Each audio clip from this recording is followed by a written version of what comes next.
Olá, olá, seja muito bem-vindo, muito bem-vinda ao Aima Cuida Podcast, um canal de conexão e informações relacionadas à sua saúde e bem-estar, oferecimento da Clínica Aima, uma clínica multi-integrada que tem na sua cultura o respeito e o cuidado máximos com seus pacientes. Eu sou a Lu Muniz, comunicadora e diretora de relacionamentos da Clínica Aima e orgulhosamente hoje vou te conduzir neste podcast que com certeza vai trazer muito conhecimento para você. Então, fique à vontade e sinta-se em casa.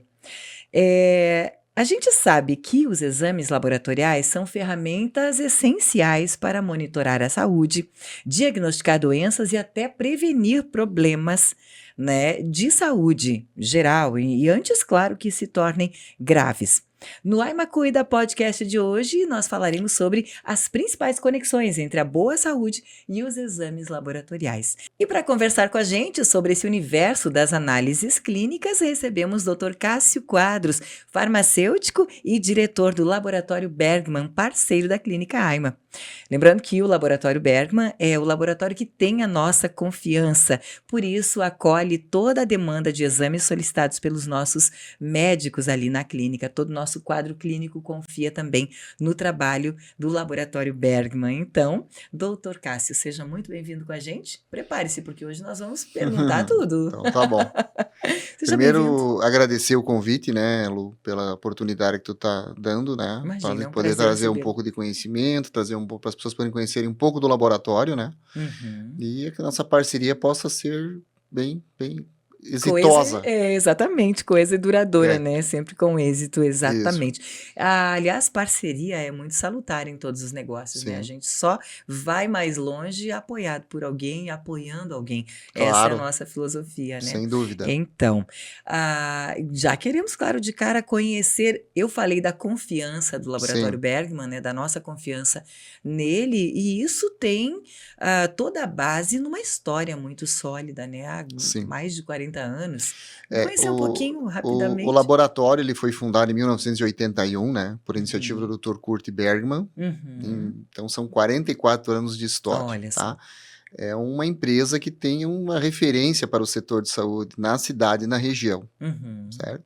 Atualmente o laboratório conta eu, né, como sócio, mais o Dr. Kurt, fundador, e o Dr. Clodomir. Tá? Uma estrutura física. Atualmente contamos com, além da matriz, mais 2 postos de coleta, ou seja, mais 2 pontos para atender os clientes, né, os pacientes nossos. Na cidade mesmo. Na cidade de Chapecó. Um em frente à delegacia regional, na Rua Uruguai, e o outro logo próximo à Clínica Aima, na Rua Barão do Rio Branco. Perfeito. Almeida, então, estamos aí. A nossa matriz fica logo na Rua Porto Alegre, ao lado do Centro Médico, ali, próximo ao supermercado Brasão, Farmácia São Lucas, né? Perfeito, então, bem acessível para toda a população. Bem acessível, né? Então, isso é, né, em pontos que a gente julga estratégico para poder atender cada vez melhor. Aliás, hoje eu recebi um feedback de uma paciente que foi fazer uma coleta e ela disse, eu fui naquele ali perto do Brasão. Ai, que lindo tudo, as meninas simpáticas receberam muito bem. Só temos a agradecer, né? Porque isso só reflete o esforço de toda a equipe, né? Claro. Porque o laboratório só funciona e só tem o êxito que tem graças a toda a equipe, a parte administrativa, a parte técnica, a parte de atendimento, né? Isso requer muita qualificação. Com certeza. E a gente falava da tradição, né, doutor Cássio?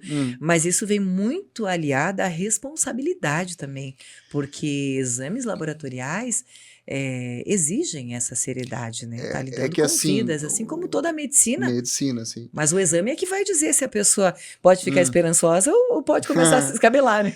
Assim, estatisticamente, 70% das decisões clínicas dos médicos, né, ou da pessoa que está conduzindo um tratamento, elas são apoiadas em exames laboratoriais. Né? Os exames laboratoriais têm uma importância muito grande na definição de um quadro clínico, na perspectiva desse quadro clínico, na avaliação de algum procedimento médico. Por exemplo, só precisa fazer uma cirurgia, os exames laboratoriais são fundamentais para estabelecer se aquela pessoa está apta ou não a passar por aquele procedimento, né? Perfeito. E as pessoas não têm muita, vamos dizer assim, não têm familiaridade com a atividade, porque assim, você vai ao laboratório, né, é atendido, habilitado para coleta e vai. Aí alguém vai lá, vai vai coletar o sangue, você vai deixar uma urina, umas fezes e aquilo desaparece da tua frente. Sim. Né? E posteriormente você volta e pega um laudo, uma folha de papel com alguns números, com alguns dados. Dito, né? Ser teu, né? Exatamente. Aquele subproduto da tua matéria-prima. Daquela matéria-prima, daquele teu material biológico. E aquilo ali vai refletir o teu estado, né? Exatamente a assim quanto que eu anda penso. teu organismo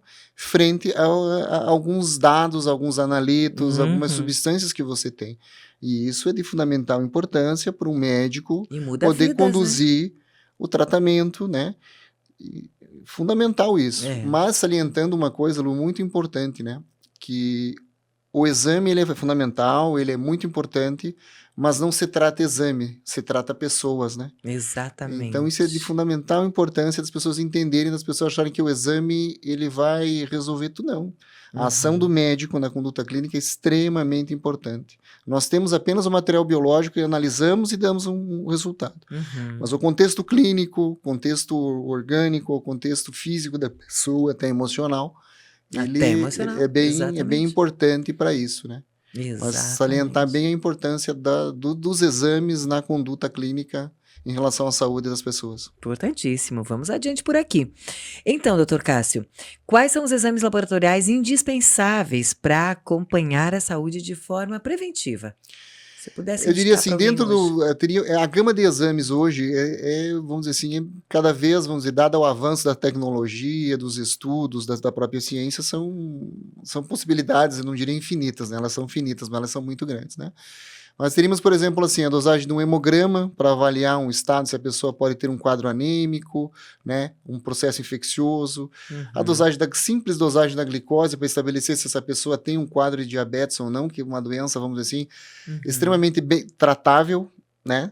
Mas se você demora para fazer esse diagnóstico, as consequências são significativas, né? A dosagem do perfil lipídico para avaliar uma função cardiovascular, né, dessa pessoa, o estado nutricional também, a questão da dieta, se isso está sendo bom ou ruim. Podemos usar enzimas hepáticas, marcadores renais para avaliar uma função renal, né? Podemos fazer um exame de urina. Voltando para a saúde masculina, a dosagem do PSA para avaliar a saúde da próstata. Os hormônios femininos para avaliar o estágio dos hormônios, né, no quadro feminino, né?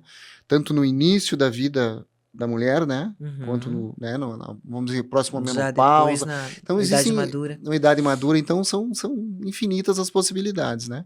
E esses exames que você citou, eles podem ser feitos assim naturalmente? Eu quero ver como é que eu estou, tal, eu vou lá e faço. Assim, a gente tem por princípio, Lu, assim, ó, alguns exames a gente não veria problema. Eu quero dosar uma glicose, eu quero fazer um hemograma, eu quero dosar um hormônio, eu já acho que teria teria que ter um pouco de cautela. Assim, ó, a orientação médica nesse momento é de extrema importância. Por quê? Para ter um direcionamento em relação aos exames solicitados, né? Até para que a pessoa tenha, vamos dizer assim, um gasto, né, junto, né, uma despesa financeira daquilo que justifique aquilo. Claro. Então eu acho que fazer por fazer só também não adiantaria, até porque depois vai ter que voltar ao médico então, igual, assim, né? fazer um check-up é válido, mas assim, então, faz um check-up, vai ao clínico, vai ao médico que te atende, para quê? Para que ele possa avaliar aquilo e dentro do que ele perceber ali, julgar ou um tratamento, ou uma orientação, ou um exame complementar, dado que um ou outro estava fora do parâmetro, né? Claro. Então isso é fundamental. Mas a gente, assim, ficamos abertos. Não há restrição se eu quiser ir lá ver como é que está a minha saúde. Sem problema nenhum. Só, eu diria assim, nós teríamos um critério para selecionar quais exames que a gente faria. Claro. Entendeu? E com que frequência uma pessoa saudável deve fazer esses eu diria exames? assim, um check-up, vamos dizer assim, um check-up anual, né? Ele seria básico, ele seria, vamos dizer, fundamental e ele seria cabível dentro de uma rotina, tá? Agora, se a pessoa tem alguma doença crônica, se ela tem alguma suspeita de uma patologia, aí eu acho que caberia intervalos menores. Mas volto a ressaltar, com uma orientação médica. A pessoa está em tratamento, é o médico que vai julgar a frequência da dosagem ou de um determinado exame para avaliar. tá? Exato, Então, é exatamente. prudente que seja assim, né? Sim. E os exames laboratoriais, eles podem ajudar a definir quais suplementos, por exemplo, eu queira usar, suplemento Sim. nutricional e, enfim, dosagens disso, né? Isso, por exemplo, nós podemos dosar, por exemplo, quantificar o teor de ferro dentro de uma pessoa. Aquilo ali pode ser um parâmetro para fazer uma suplementação. Dosar uma vitamina D, uma vitamina B12, né? E a partir disso, partir para uma suplementação para repor aquele nutriente a um nível adequado, né? Para que a pessoa não venha a sofrer uma carência ou que aquilo gere um distúrbio futuro significativo. Exatamente. Ou até não olhar direito e sobrepor aquilo, né? Isso. A reposição ela não pode ser nem mais nem menos, né? Tem que haver esse equilíbrio, Exatamente, verdade. aí que tá.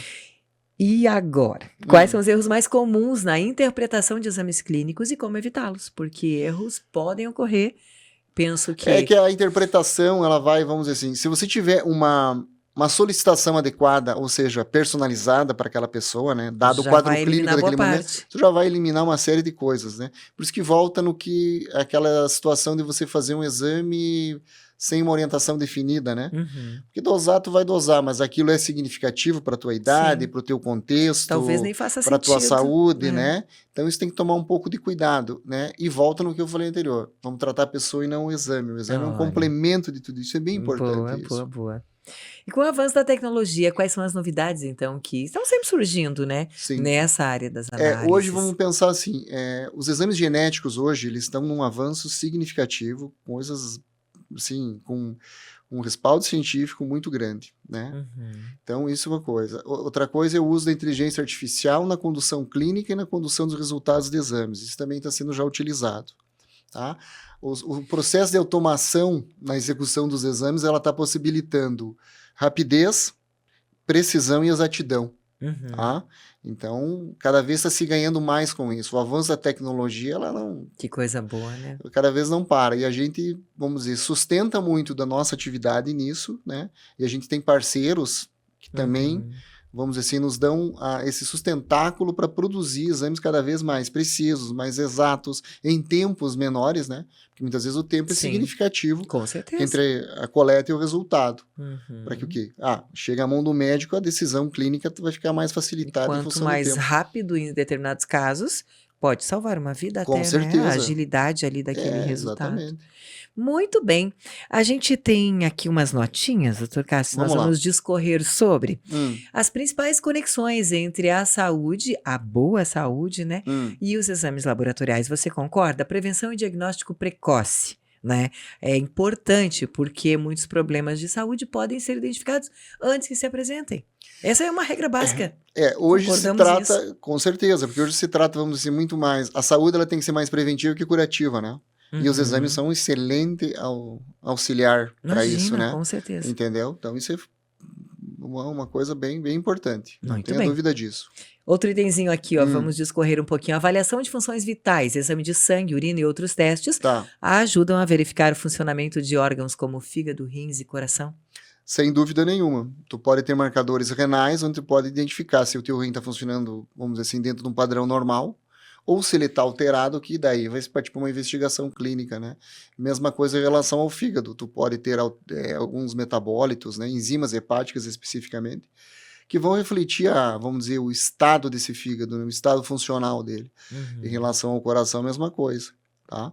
Podemos ter algumas enzimas cardíacas que podem refletir se esse coração está sofrendo um sofrimento, né? Ele está sofrendo o coração, vamos dizer assim, ele tem alguma lesão, alguma coisa específica. Olha só. Aí pode ser usado, vamos dizer assim, é uma ferramenta diagnóstica que o médico pode usar como complementando tudo que ele observou no paciente. Perfeito.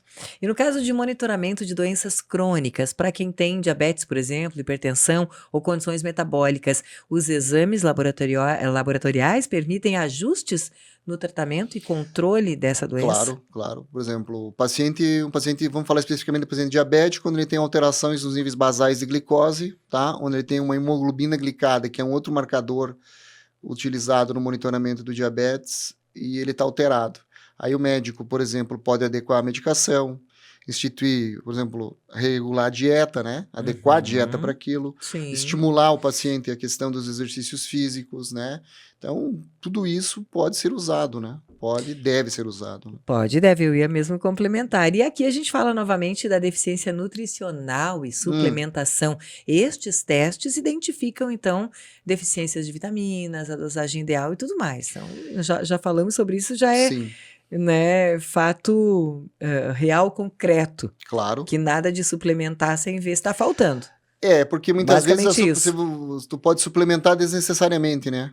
E aí, muitas vezes, eu acho que teria que tomar cuidado em relação a isso. Com certeza. E aqui até a gente tomou nota de alguma coisa nesse sentido da personalização até.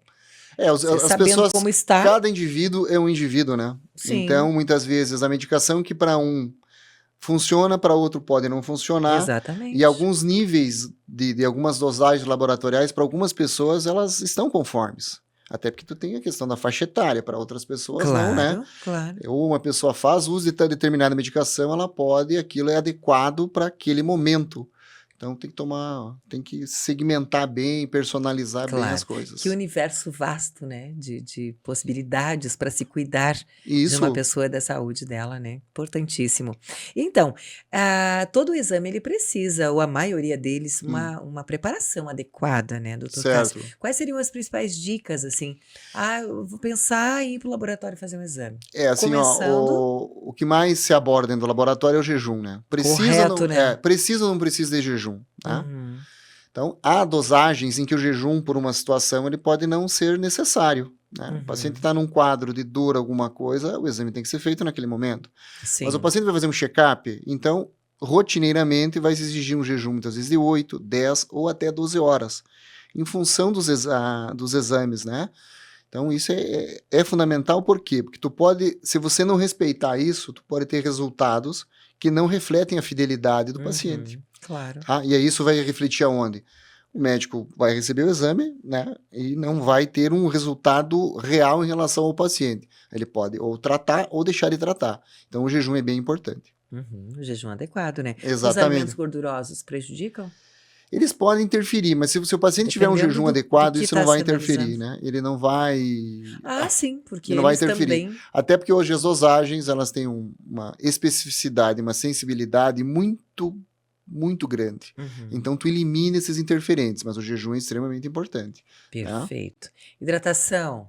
A boa e velha Eu diria assim, aguinha. O paciente vai fazer exame no dia seguinte com jejum. Tomar água de modo moderado, né? Nem mais, nem menos do que comumente ele toma. Também. Né? Porque para não gerar, né? Assim, então, outra coisa é o paciente fazer dieta para fazer exame, né? Isso não, né? Pode ocorrer, né? Eu vou me preparar para os exames, não. Sabotagem. Sabotagem. Eu vou me preparar para os exames. Não. A tua dieta é a tua dieta. Claro. Mantém aquele... Aí, a partir daquilo, a gente vai ter, né? Entendeu? Exato. Não é comer nem mais, nem menos. Tu tem que ter a tua conduta para a tua alimentação, né? Se quer um resultado fidedigno, não dá para maquiar Exatamente, isso, né? Daí, exatamente. Né? Então, exercício intenso, algo assim. O exercício intenso, aquela história, o paciente vai chegar correndo ao laboratório para fazer exame. Sim. Pode surgir, tu pode ter alterações. Até porque eu entendo que se vai metabolizar mais rápido alguma coisa ali. Mas é que você pode ter nessas situações, tu pode ter alterações, por exemplo, do hemograma, tá? Tu pode ter alterações do fluxo urinário, do batimento cardíaco, e você pode produzir algumas alterações oriundas desse exercício físico antes da coleta. E aí eu diria que não se justifica fazer exercício, né? Claro. E ir para o laboratório. Eu vou correndo ao laboratório, não. É isso aí. Nada de correndo para o laboratório. Exatamente. Vai para o Bergman com moderação. Isso aí, prescrição dos médicos da AIMA. Também está valendo. Vai lá que as meninas vão atender de modo... É verdade. Receptivo e coisa e tal. A gente falava dos exames de sangue, né? Tá. E fezes e urina, importantíssimas, o recipiente adequado, toda essa coisa, todo esse cuidado, né, doutor Cássio? Sim, sem dúvida nenhuma. O recipiente, por exemplo, o paciente que chega ao laboratório recebe um frasco para, vamos dizer assim, para urina e para fezes quando da solicitação, né? Para que a amostra seja preservada e acondicionada de modo adequado e que ela, ao chegar à análise, ela esteja íntegra, né? Esteja perfeita para análise, tá? Se tu tiver alguma intercorrência, um frasco inadequado, uma substância química, pode ter uma intercorrência, pode ter um interferente, que você, muitas vezes, tu pode ter um resultado alterado baseado naquilo. Então, assim, Lu, são cuidados que temos que ter em relação aos exames. Os cuidados pré-analíticos, que é a chegada do paciente, certo? E os cuidados analíticos, né? Que seria durante a execução dos exames. E os pós-analíticos, que é na própria liberação. Exatamente. Né? Para ver se aquilo condiz com o paciente. Liberação e depois, claro, ir para uma avaliação adequada pelo clínico. Né? Aí a gente chega no fim dessa cadeia, né? Exatamente, é todo um trajeto que tem que ser cumprido. Algo mais assim que está aí nesse coraçãozinho de dicas para as nossas... para nossa audiência, Não, Cássio, só dizer assim, ó, chamar o pessoal para o Bergman. Estamos à disposição, né? Abertos a receber todos, tá? E qualquer dúvida pode perguntar, pode chamar, vamos procurar esclarecer da melhor forma possível. E agradecer novamente o teu convite aí para essa oportunidade, tá? Uma satisfação. E eu complemento, né, fazendo um chamamento para vocês. Através da AIMA você tem todo esse encaminhamento, esse cuidado. Nós temos tabela especial também para os nossos pacientes. Essa é uma parceria, né, que está sendo construída, exatamente, e se fortificando.